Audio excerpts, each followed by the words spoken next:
100 ವರ್ಷಗಳ ಹಿಂದಿನ ಒಂದು ಸತ್ಯ, ಒಂದು ಕುಟುಂಬದ ಹೃದಯದಲ್ಲಿ ಆರಂಭವಾದ ಒಂದು ದೈವ ಭಕ್ತಿ. ಮಹಾರಾಷ್ಟ್ರದ ತೀರದಿಂದ ಇಲ್ಲಿಗೆ ದೇವಿಯ ವಿಗ್ರಹವನ್ನು ಕರೆದು ತಂದು ಕಣ್ಣೀರು ಬೇಕಟ್ಟಿನ ನಡುವೆ ಪ್ರಮಾಣಗೊಂಡ ನಮ್ಮ ಕೊಲ್ಲಾಪುರದಮ್ಮ ದೇವಿ. ಇಂದು ನಾನು ನಿಮಗೆ ಹೇಳಲಿರುವ ಕತೆ ಇದು ಒಂದು ಕೇವಲ ದೇವಿಯ ಕಥೆಯಲ್ಲ, ಇದು ಒಂದು ಮನೆತನದ 3 ಪೀಳಿಗೆಗಳ ಭಕ್ತಿ, ನಂಬಿಕೆ ಹಾಗೂ ಪರಂಪರೆಯ ಅದ್ಭುತ ಪ್ರಯಾಣ.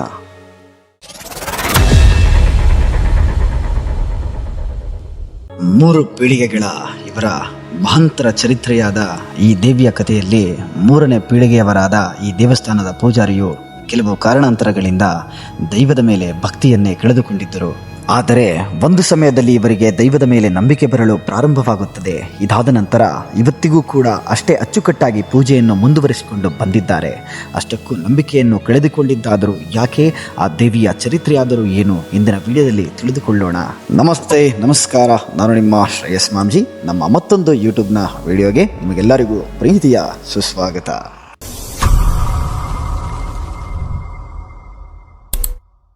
ಈಗ ಅಣ್ಣಪ್ಪಣ್ಣ ಅವರೇ ಹೇಳ್ತಾ ಇದ್ರಿ, ಇದು ಕೊಲ್ಲೂರು ಮೂಕಾಂಬಿಕೆ ದೇವರು ಅಂತ.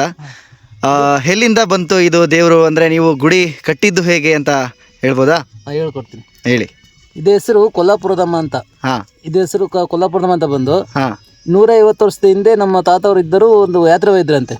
ಯಾತ್ರೆ ಹೋಗ್ಬೇಕಾದ್ರೆ ಈ ಶಿಲೆ ಇದೆಯಲ್ಲ, ಈ ಶಿಲೆನ ತಂದಿದ್ದು.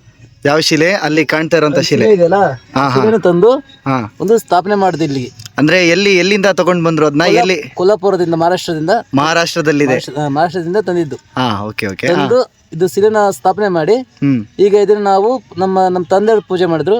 ನಮ್ಮ ತಂದೆಯವರು ಬಿಟ್ಟು ಈಗ ನಾವು ಪೂಜೆ ಸ್ಟಾರ್ಟ್ ಮಾಡ್ಕೊಂಡಿದ್ವಿ. ಅಂದ್ರೆ ನಿಮ್ಮ ತಂದೆಯವರು ಯಾತ್ರೆಗೆ ಹೋಗಿದ್ರು, ನಿಮ್ಮ ತಾತ ಅವರು ಯಾತ್ರೆಗೆ ಹೋಗಿದ್ರು. ಅಲ್ಲಿಂದ ದೈವಾರಾಧನೆಗೋಸ್ಕರ ಅದನ್ನ, ಆ ಶಿಲೆ ಏನ್ ಕಾಣ್ತಾ ಇದೆ ಅದನ್ನ ತಗೊಂಡ್ಬಂದ್ರು. ಅದಾದ್ಮೇಲೆ ಇಲ್ಲಿ ನೀವು ಚಿಕ್ಕದಾಗಿ ಗುಡಿನ ಕಟ್ಟಿ ನೀವು ಸ್ಥಾಪನೆ ಮಾಡಿ ಪೂಜೆ ಮಾಡಕ್ಕೆ ಸ್ಟಾರ್ಟ್ ಮಾಡಿದ್ರಿ. ಅದಾದ್ಮೇಲೆ ನಿಮ್ಮ ತಂದೆಯವರು ಮಾಡಿದ್ರು. ಅದಾದ್ಮೇಲೆ ಇವಾಗ ನೀವು ಮಾಡ್ತಾ ಇದ್ದೀರಾ? ಓಕೆ. ಸುತ್ತಲೂ ಪರಿಸರವನ್ನೇ ತುಂಬಿಕೊಂಡಿರುವ ಈ ಸುಂದರ ವಾತಾವರಣದಲ್ಲಿರುವ ಆ ಸಣ್ಣ ಗುಡಿಯನ್ನು ನೋಡಿ ನನ್ನ ಮೈ ರೋಮಾಂಚನವಾಗಿದ್ದಂತೂ ಸತ್ಯ. ಈ ದೈವವನ್ನು ನೋಡಿದ ಮೇಲೆ ನನ್ನ ಮನಸ್ಸಿನಲ್ಲಿ ಅದೆಷ್ಟೋ ಕುತೂಹಲಗಳು ಹಾಗೂ ಅದೆಷ್ಟೋ ಪ್ರಶ್ನೆಗಳು ಮೂಡಿ ಬಂದವು. ಇದಕ್ಕೆಲ್ಲ ಉತ್ತರ ಈ ದೇವಸ್ಥಾನದ ಪೂಜಾರಿಯೇ ಹೇಳುತ್ತಾರೆ. ಅದೇನು ಅಂತ ಒಮ್ಮೆ ನೀವೇ ನೋಡಿ. ನಿಮ್ಮ ತಾತ ಅವರು ಹೇಳ್ತಾ ಇದ್ರೆ, ನೀವು ನಿಮ್ಮ ತಾತ ಅವರು ಇದನ್ನ ತಗೊಂಡು ಬಂದ್ರು, ಆಮೇಲೆ ನಿಮ್ಮ ತಾತ ಅವರು ಪೂಜೆ ಮಾಡೋಕ್ಕೆ ಸ್ಟಾರ್ಟ್ ಮಾಡಿದ್ರು. ಅದಾದ್ಮೇಲೆ ನಿಮ್ಮ ತಂದೆಯವರು ಮಾಡಿದ್ರು ಅಂತ ಹೇಳಿದ್ರಿ. ಅದಾದ್ಮೇಲೆ ಈಗ ನೀವು ಮಾಡ್ತಾ ಇದ್ದೀರಾ. ಸೊ ಇವಾಗ ಪ್ರಶ್ನೆ ಏನು ಅಂತಂದ್ರೆ, ನೀವು ಪೂಜೆನ ಮಾಡಬೇಕು ಅಂತ ನಿಮಗೆ ಹೇಗೆ ಅನ್ನಿಸ್ತು? ಅಂದರೆ ಪೂಜೆ ಇವಾಗ ನೀವು ನಿಮ್ಮ ತಂದೆಯವರು ಮಾಡಿದ್ರು, ನಿಮ್ಮ ತಾತ ಅವರು ಮಾಡಿದ್ರಲ್ವಾ, ಈಗ ನಿಮ್ಮ ಸರ್ದಿ ಬಂದಾಗ ನೀವು ಇದ್ರ ಮೇಲೆ ಭಕ್ತಿ ಹೆಚ್ಚಾಗಿ ನೀವು ಪೂಜೆ ಮಾಡೋಕ್ಕೆ ಏನು ಕಾರಣ? ಹೇಗೆ ಸ್ಟಾರ್ಟ್ ಆಯಿತು ಅದು ಅಂತ? ಹೇಗೆ ಅಂದರೆ, ನಾನು ಫುಲ್ ಡ್ರಿಂಕ್ಸ್ ಮಾಡ್ತಿದ್ದೆ. ಡ್ರಿಂಕ್ಸ್ ಅಂದರೆ ನನಗೆ ಲಿಮಿಟೇ ಇರಲಿಲ್ಲ. ಬೆಳಿಗ್ಗೆ ಸಾಯಂಕಾಲ ಅಂದರೆ ಡ್ರಿಂಕ್ಸೇ ಲಿಮಿಟೇ ಇರಲಿಲ್ಲ. ಈಗ ನನ್ನ ವೈಫು ಅಮ್ಮಗೆ ಕೈ ಮುಖಂಡಿದ್ರು. ಅವರು ಡ್ರಿಂಕ್ ಎಲ್ಲ ಬಿಟ್ಟರೆ ನಾನು ಇವಕ್ಕೆ ಪೂಜೆ ಮಾಡಿಸ್ತೀನಿ ಅಂತ. ಹಾಗೆ ನನ್ನ ಹ್ಯಾಬಿಟೆಲ್ಲ ಬಿಟ್ಟು ನಾನು ಪೂಜೆ ಮಾಡ್ತಾಯಿದ್ದೀನಿ.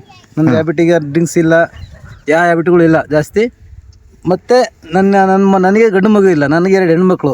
ನನ್ನ ತಮ್ಮಿಗೆ ಗಂಡು ಮಗು ಆಗಬೇಕು ಅಂತ ನಾವು ಅಮ್ಮಗೆ ಅರ್ಕೆ ಹೊತ್ಕೊಂಡಿದ್ದು. ಅರ್ಕೆ ಹೊತ್ಕೊಂಡಾಗ ಅಪ್ಪಣೆ ಕೇಳಿದಾಗ ಅಮ್ಮ ಅಪ್ಪಣೆ ಕೊಡ್ತು. ಅದೇ ಥರ ಗಂಡು ಮಗು ನನ್ನ ತಮ್ಮಗೆ ಗಂಡು ಮಗು ಆಯಿತು. ಹಂಗಾಗಿ ಅಮ್ಮನ ನಾನು ಪೂಜೆನ ಸಲ್ಲಿಸ್ತಾ ಹೋಗ್ತಾಯಿದ್ದೀನಿ. ಒಂದೆರಡು ಮಾತಿನಲ್ಲಿ ಈ ದೈವದ ಮೇಲೆ ಮಾತನಾಡಲು ಹೋದ ನಾನು ಇವರು ಹೇಳುವ ರೋಚಕ ಸತ್ಯವನ್ನು ಕೇಳಿ ನನ್ನ ಮೈ ನಡುಗಲಾರಂಭಿಸಿದವು. ನನ್ನ ಮನಸ್ಸಿನಲ್ಲಿದ್ದ ಅಷ್ಟೂ ಪ್ರಶ್ನೆಗಳಿಗೂ ಬಹಳಷ್ಟು ಪ್ರೀತಿಯಿಂದ ಹಾಗೂ ಗೌರವದಿಂದ ಉತ್ತರಿಸಿದ ಈ ದೇವಸ್ಥಾನದ ಪೂಜಾರಿಯು ಗೊತ್ತಿಲ್ಲದೆ ನನ್ನ ಮನಸ್ಸನ್ನೇ ಗೆದ್ದು ಬಿಟ್ಟಿದ್ದರು. ಈ ವಿಚಾರದ ಕುರಿತು ಮಾತನಾಡುವಾಗ ಜನರಿಗೆ ಈ ದೈವದ ಮಹತ್ವವೇನು ಎಂದು ತಿಳಿದು ಬಂದಲ್ಲಿ ಅವರ ಮನಸ್ಸಿನಲ್ಲಿ ಕಾಡುವ ಕುತೂಹಲಕಾರಿ ಪ್ರಶ್ನೆಗಳೇನು ಎಂದು ನಾನೇ ಖುದ್ದಾಗಿ ಅವರಿಗೆ ನೇರವಾಗಿ ಪ್ರಶ್ನಿಸಿದೆ. ಇದಕ್ಕೆ ಅವರು ಹೇಳುವ ಉತ್ತರವೇನೆಂದರೆ, ಈಗ ನಿಮ್ಮ ಜೀವನ ಶೈಲಿ ಬದಲಾಗಿದ್ದನ್ನು ನಿಮ್ಮ ಕಣ್ಣಾರೆ ನಿಮಗೆ ಸಾಕಷ್ಟು ಜನ ಏನು ಅವಮಾನ ಮಾಡಿದ್ರು, ಹೀಳಾಡಿಸಿದ್ರು ಅಂತ ಕೂಡ ಹೇಳ್ತಾ ಇದ್ರಿ ಅಲ್ವಾ? ಇವಾಗ ನಿಮ್ಮ ಬದಲಾವಣೆನ ನೋಡಿ ಆ ಜನ ಯಾರಾದರೂ ಬಂದು ಇಲ್ಲಿ ಭಕ್ತಿಗೆ ಶರಣಾಗಿ, ಅಂದರೆ ಅವರು ಪೂಜೆನ ಸಲ್ಲಿಸ್ಕೊಂಡು ಹೋಗ್ತಾ ಇರೋ ಥರ ಸಾಕ್ಷಿಗಳೇನಾದರೂ ಇದೆಯಾ? ಅಂದರೆ ನಿಮಗೆ ಅವಮಾನ ಮಾಡಿರೋರು ಮತ್ತು ನೀವು ಬದಲಾಗಿದ್ದನ್ನು ನೋಡಿ 4 ಜನ ಬಂದು ಏನಾದರೂ ಇಲ್ಲಿ ಮತ್ತೆ ಇನ್ನೂ ಸಾಕಷ್ಟು ಜನ ಬಂದು ಏನಾದರೂ ಪೂಜೆ ಏನಾದರೂ ಮಾಡ್ತಾ ಇದ್ದಾರೆ, ಅದ್ರ ಬಗ್ಗೆ ಹೇಳೋದಾದರೆ ಹೇಳ್ಬೋದು. ಈಗ ನಾನು ನೋಡಿ ನನಗೆ ಬದಲೇ ಆಗೋದಿಲ್ಲ ಅನ್ಕೊಂಡಿದ್ರು ಕೆಲವರು ಜನ. ನನ್ನ ಅಣ್ಣ ತಮ್ಮದಿರಾಗಲಿ, ನಮ್ಮ ಯಾರೇ ಆಗಲಿ, ನಾವು ಫ್ರೆಂಡ್ಸ್ಗಳೆಲ್ಲ ನನ್ನ ಥರ ಹೇಳ್ಸಾರು. ಈಗ ಡ್ರಿಂಕ್ಸಲ್ಲಿ ಜಾಸ್ತಿ ಅಡ್ಡಿಟ್ ಆಗಿದ್ದಾನೆ, ಬದಲಾಗಲ್ಲ, ಅದಾಗಲ್ಲ ಅಂದ ಆಮೇಲೆ ಅಮ್ಮಗೆ ನಾನು ಬೇಡ್ಕೊಂಡ ಮೇಲೆ ಸ್ವಲ್ಪ ನಾವು ಡ್ರಿಂಕ್ಸ್ ಎಲ್ಲ ಬಿಟ್ಟು ಎಲ್ಲ ಇದು ಮಾಡೋದು.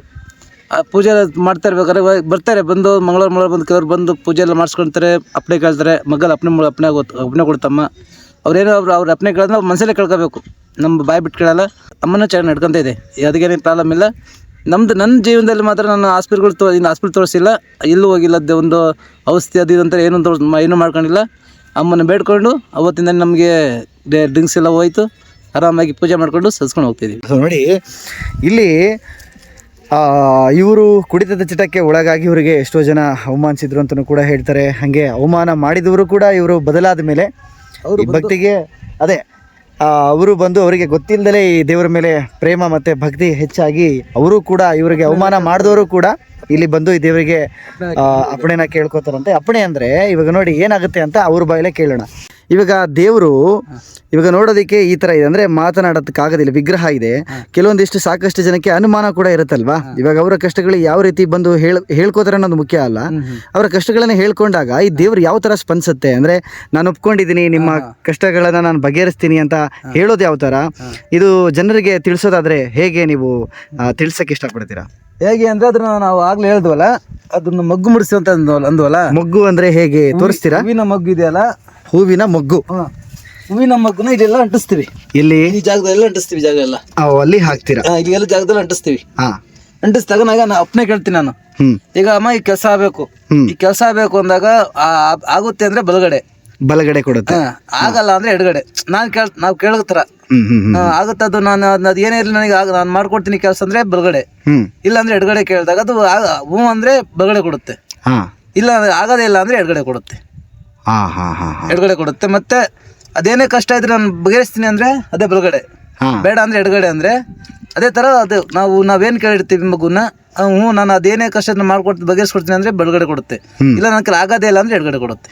ಒಂದೇ ಕ್ಷಣದಲ್ಲಿ ಜೀವನ ಬದಲಾಗುವುದಿಲ್ಲ, ಆದರೆ ಒಂದು ಕ್ಷಣದಲ್ಲಿ ತಗೊಳ್ಳುವ ನಿರ್ಧಾರ ಇಡೀ ಜೀವನವನ್ನೇ ಬದಲಾಯಿಸುತ್ತದೆ ಎನ್ನೋ ಗಾದೆ ಮಾತಿಗೆ ಇದು ಒಂದು ಅದ್ಭುತ ಸಾಕ್ಷಿ ಅಂತಾನೆ ಹೇಳಬಹುದು. ದೈವದ ಮೇಲೆ ನಂಬಿಕೆಯೇ ಇಲ್ಲದ ಈ ಮನುಷ್ಯನಿಗೆ ಒಂದು ಸಮಯದಲ್ಲಿ ನಂಬಿಕೆ ಬರುವಂತೆ ಮಾಡಿದ ಆ ಕ್ಷಣ ಇವರನ್ನು ಇಲ್ಲಿಯವರೆಗೂ ಕರೆದುಕೊಂಡು ಬಂದಿದೆ. ಚಿಕ್ಕಮಗಳೂರು ಜಿಲ್ಲೆಯ ಕಡೂರು ತಾಲೂಕಿನ ಹೋಚೆಹಳ್ಳಿ ಗ್ರಾಮದ ಪಕ್ಕದಲ್ಲಿರುವ ವಡೇರಹಳ್ಳಿ ತಾಂಡ್ಯ ಎಂಬ ಊರಿನ ಚಿಕ್ಕ ಗುಡಿಯ ದೊಡ್ಡ ಮಹತ್ವವಿದು. ಕರ್ನಾಟಕದ ಯಾವುದೇ ಮೂಲೆಯಿಂದಾದರೂ ಸರಿ ಈ ಜಾಗಕ್ಕೆ ಬರಬೇಕು ಎಂದಲ್ಲಿ ಮೇಲ್ಗಡೆ ಕಾಣಿಸುತ್ತಿರುವ ನಂಬರ್ಗೆ ಕರೆ ಮಾಡಿದರೆ ಅವರೇ ಈ ಜಾಗದ ವಿಳಾಸವನ್ನು ನಿಮಗೆ ತಿಳಿಸಿಕೊಡುತ್ತಾರೆ. ಹಾಗೆ ಇದು ಸ್ವತಃ ಆ ದೇವಸ್ಥಾನದ ಪೂಜಾರಿಯ ನಂಬರ್ ಆಗಿರುತ್ತದೆ. ಇಲ್ಲಿ ಭಕ್ತಾದಿಗಳು ಬರೋದರ ಜೊತೆಗೆ ಅವರ ಕಷ್ಟಗಳನ್ನು ಹೇಳ್ಕೋತಾರಲ್ಲ, ಅವರ ಕಷ್ಟಗಳನ್ನು ಹೇಳ್ಕೊಂಡು ಅದನ್ನು ಬಗೆಹರಿಸಿದ್ದೇ ಆದರೆ, ಅಂದರೆ ಈ ದೈವ ಅಂತ ಏನಿದೆ, ಈ ದೇವರು ಕಷ್ಟಗಳಿಗೆ ಸ್ಪಂದಿಸಿ ಅದೆಲ್ಲ ಬಗೆಹರಿಸಿದ್ದೇ ಆದರೆ ಅವರು ಹರಕೆನ ಹೊತ್ಕೊಂಡು ಕೂಡ ಹೋಗ್ತಾರಂತೆ. ಅಂದರೆ ಈ ದೇವಸ್ಥಾನ ಇದು ಪುಟ್ಟ ಗುಡಿಯಾಗಿರೋದು, ದೇವಸ್ಥಾನ ಕಟ್ಟೋ ಸಮಯ ಬಂದಾಗ ನಮ್ಮ ಕೈಲಾಗಿದ್ದಾನೆ ಅಂದರೆ ಎಂಸೆಂಡು ಅಥವಾ ಇಟ್ಟಿಗೆಗಳಾಗಿರ್ಬೋದು ಅಥವಾ ಕೆಲವು ಕಬ್ಬಿಣದ ಸಾಮಗ್ರಿಗಳಾಗಿರ್ಬೋದು, ಬಹಳಷ್ಟು ರೀತಿಯ ಸಾಮಗ್ರಿಗಳು, ಹಾಗೆ ಇದಕ್ಕೆ ಬೇಕಾಗಿರುವಂಥ ಸಾಮಾನುಗಳನ್ನು ನಾವು ದೇವಸ್ಥಾನ ಕಟ್ಟೋ ಟೈಮಲ್ಲಿ ಕೊಡ್ತೀವಿ, ಹಾಗೆ ಕೊಡಿಸ್ತೀವಿ, ನಮ್ಮ ಕೈಲಿ ಆಗುವಂಥ ಧನ ಸಹಾಯ ಕೂಡ ಮಾಡ್ತೀವಿ ಅಂತ ಕೂಡ ಹರಕೆನ ಹೊತ್ಕೊಂಡು ಹೋಗ್ತಾರಂತೆ. ಅದನ್ನು ನಮ್ಮ ಅಣ್ಣಪ್ಪಣ್ಣ ಅವರ ಕೈಲೇ ಕೇಳೋದಾ? ಬನ್ನಿ, ಏನಂತೀರಾ?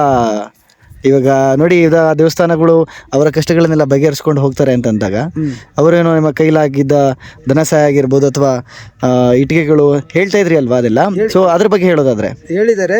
ಅದು ಬಂದಿರೋ ಸುಮಾರು ಜನ ಬಂದಿದ್ದಾರೆ. ಸುಮಾರು ಜನ ಬಂದು ಅವ್ರು ಹೇಳಿದ್ದಾರೆ, ಈಗ ದೇವಸ್ಥಾನ ಕಟ್ಟೋ ಟೈಮಲ್ಲಿ ನಮಗೊಂದು ಫೋನ್ ಮಾಡಿ ಆ ಟೈಮಲ್ಲಿ ನಮ್ಮ ಕೈಲಾಗಷ್ಟು ಸಹಾಯ ಮಾಡ್ತೀನಿ ಅಂತ ಹೇಳಿದ್ದಾರೆ. ಕೆಲವರು ಎಂಸೆಂಟ್ ಓಡಿಸ್ತೀನಿ ಅಂತ ಹೇಳಿದ್ದಾರೆ. ಇಟ್ಕೆ ದಿನ ಅವ್ರ ಕೈಲಿ ಏನಾಗುತ್ತೆ ಸಹಾಯ ಅದನ್ನು ಮಾಡ್ತೀನಿ ಅಂತ ಹೇಳಿದ್ದಾರೆ. ಸೊ ಇವಾಗ ನೀವು ಇದನ್ನ ಪೂಜೆ ಮಾಡ್ಕೊಂಡು ಹೋಗ್ತಾ ಇದ್ದೀರಾ. ಇವಾಗ ಈ ವಿಡಿಯೋ ನೋಡಿ ಬರುವಂತ ಏನಾದರೂ ವಿಡಿಯೋ ನೋಡಿ ಇವಾಗ ಬರಲೇಬೇಕು ಅಂತ ಕೆಲವೊಂದಿಷ್ಟು ಜನ ಅನ್ಕೊಂಡು ಬಂದಾಗ ಅವರು ನಿಮಗೆ ಹೇಗೆ ಕಾಂಟ್ಯಾಕ್ಟ್ ಮಾಡ್ಬೋದು? ನನ್ನ ನಂಬರ್